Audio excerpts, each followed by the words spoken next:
It's rad, this. A #1 on a qual doing a kamikaze. Andy ain't no klutz. He can trash can the squids. And this 18-year-old lorry driver's son from Walthamstow can relax with his powder puff at night with the knowledge that he's on his way to becoming a millionaire.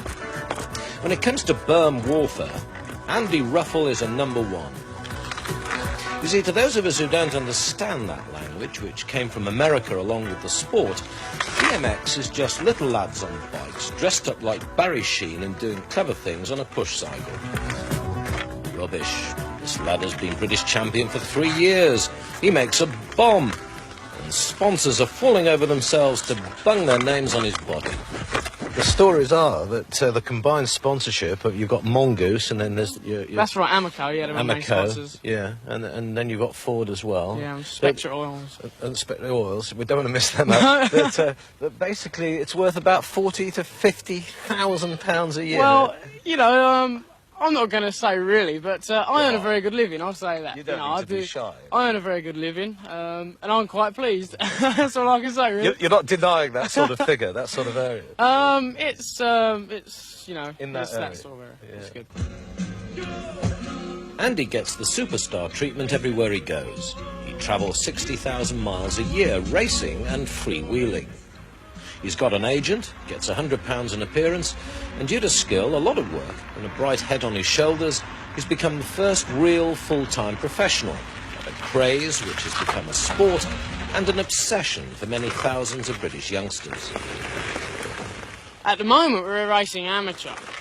We can only race for, what, £150 for first place at the moment. Next year, there's going to be a big pro series where, who knows, we'll probably be racing for £1,000 for first place. You know, that's virtually every week. So, see, BMX is growing so fast, and that's the sort of money that's coming into it. There's loads of companies out there that are queuing up to sponsor BMX. BMX largely appeals to the macho instincts of male adolescence. Let's face it, it's better than marbles and conkers, isn't it? And when you consider that a sport which only began in California 15 years ago is now a £200 million industry, you can understand why it's become so attractive to the commercial world. Much of that is due to the sheer enthusiasm for the sport, which comes from the less than spectacular setting of a yard behind a covered market in the Essex town of Benfleet. Rad City is the unofficial shrine of BMX in Britain.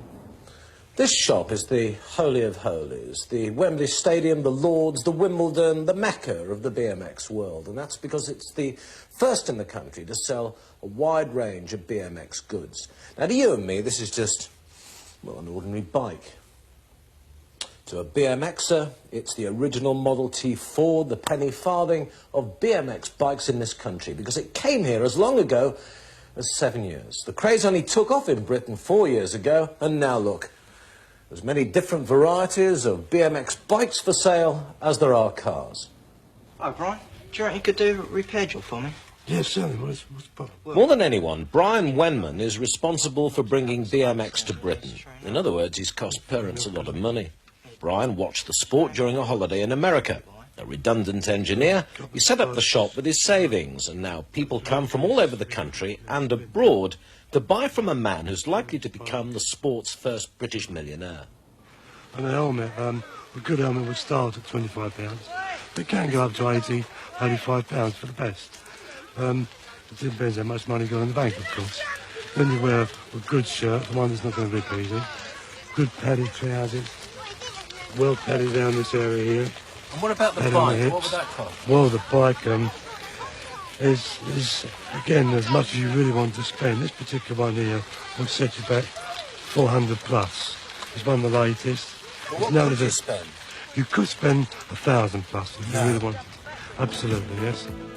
You can't dismiss it as a passing fad, something like skateboarding that will quickly go away.